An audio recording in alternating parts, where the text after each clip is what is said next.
Welcome to Two Pete's in a Podcast, where we will talk about child health from birth right away through to adolescence, dealing with issues of illness, development, and everything else that is of importance.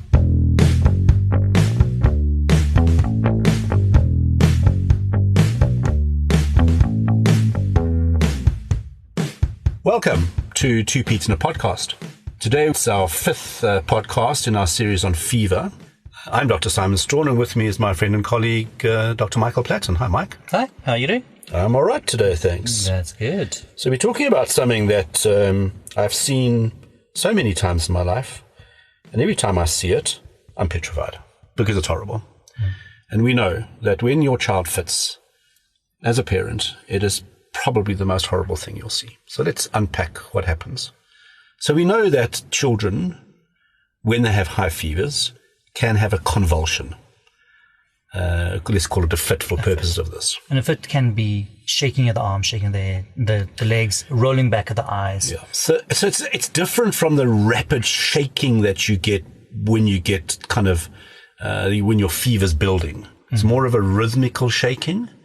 Or in younger children, they don't even have the shake; they just go stiff. Yeah. Their neck goes back, their eyes roll back, their arms go stiff, their legs go stiff. So right now, Simon is busy stretching his arms. I'm showing you. I'm here. You can't see me, but I'm showing you. I'm pretending. And the children go blue in the mouth, and it's really scary. And if they're a bit older, then they go from that stretchy stiff, they go into the that kind of rhythm with the arms and the legs and the arms and the legs. And that means your child's having a fit. So we know in that situation that it's probably from the fever. Now let's stop there because I've given you a description of that is. Mike, would you agree? Fever fits, in my understanding, they go from 6 months, generally not before 6 months to about 6 years. Yeah. Some people say 5 months to 5 years, 6 months to 6 years. Hey, children don't read books. Yeah. We normally accept 6 months to 6 years. Yeah. Yeah. And just following on from what Simon has said, when your child has a fit, you are going to go blank. You are going to completely have no idea what to do. You don't know what's going on. Now, if that happens and you are close to a hospital, then rather, do you agree? Just take your child to hospital so that they can check to make sure that everything is fine. Often, fever fits are there because there is a fever and there is a cause for the fever. So there are 4 or 5 things that we look for in your child to see whether it's a problem or not. In order to diagnose a fever fit, your child needs to have a fever of more than 38 degrees, but normally more than 38.5 is when it actually happens. They need to have a cause for the fever outside of the brain, so either diarrhea, vomiting, or gastro, a runny nose, an ear infection, a bladder infection. Yeah, the most common cause of fever fits, in fact, are your viral infections. Like roseola is the most common. Like baby measles. Yeah. Okay, I don't like the word baby measles. I know, neither do I, but hey, it's common. Because it's got nothing to do with measles. It's a completely different virus. Yeah. But the important thing here is that you need to have a fever and you need to be sure the child doesn't have meningitis. Yes, that is our concern. Yeah. That they're having a seizure because there is an infection inside the brain. Well, I think what's also important here is that, since the advent of really good vaccinations, most of the common serious causes of meningitis your child is vaccinated against. So I think that's comfort parents should hold. But certainly we do. We look for meningitis. The other thing we look for is, is the child neurologically completely normal? So fever fits are more common in children who have epilepsy and other fitting disorders. They are more common in children who have other neurological problems like cerebral palsy, for example, or some brain injury. What percentage of children who are otherwise completely neurotypical, let's call it, who have no other neurological problems, what percentage get fever fits, Mike?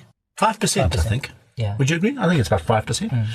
And then long term, if they have a fever fit, is there a long-term risk for epilepsy? Okay, that's right. Good question. Good question. So most children only ever have one fit. The things that raise the risk for repeated fits, one would be where children's first fever fit was at low body temperature. No, that's the incorrect way. Low fever. Low fever, yes. Low fever. Closer to 38 than 39. Correct. Yeah. It's also if there's a family history. Very, very strong. Yeah. So if mom or dad or somebody else in the family had a fever fit, the child's more likely. If the child has any pre-existing, or in other words, has some other neurological problem, if the fever lasts longer than we expect. Now, there's always a question, is how long is it okay to go, look, this is not going to be what we call a complex seizure? I mean, what would you say, 10 minutes, 15 minutes? That's frighteningly long. Yeah. But I mean, that's kind of what we use. Yeah, I think our cutoff is a normal fever fit lasts for about 5 minutes. Correct. We are really concerned if it's more than 15 minutes. Yes. And some fever fits can be longer. We call them complex fever fits. If they do have that, they might have the same type of fit going ahead if they have a fever. That's just the way that they manage their fevers or how the brain reacts to the fever. So I think that's important. Most of these things are going to settle down by themselves. While your child is having the fit, your child will look blue and they may be frothing at the mouth. And that in itself is not going to cause brain damage. I think let's take this very The brain is not going to melt. This is really important. Because of fever. A fever will not fry your child's brain. A fever will not cause brain damage. A fever fit will not cause brain damage. A fever fit does not mean your child is going to develop epilepsy and longer term fits. Yeah. It is probably going to be a once-off. Something you'll remember for the rest of your life, unfortunately.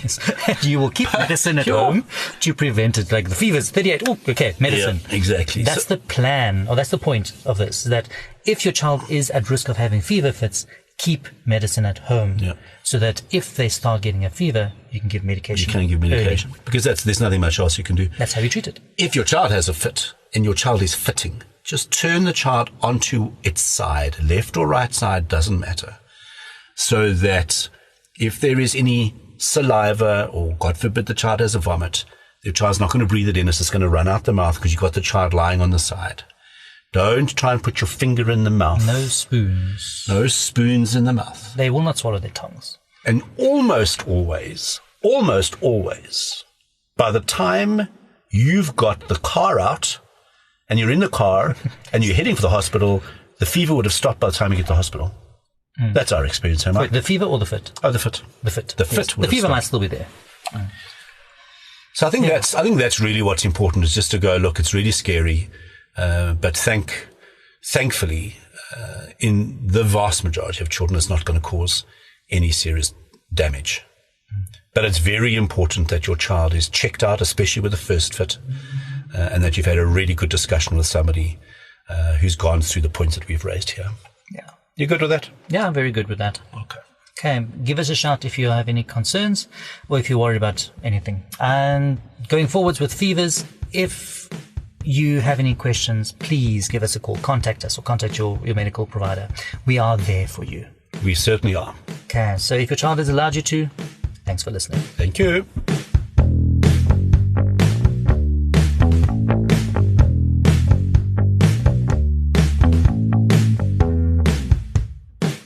Thanks for listening. If you found this of value, please be sure to sign up to our email list at www.careforkids.co.za, and that's the numeral 4, and subscribe in your favorite podcast app or follow us on Facebook. At 2 Pete in a Podcast. At 2 Pete in a Podcast. TWO, not the numerical 2. This is our disclaimer. The information we have given you in this podcast is our own personal professional opinion. We're giving it to you for your own information. Please don't use it to treat yourself or to treat anybody else. Rather, go and see your own medical healthcare provider and follow their advice.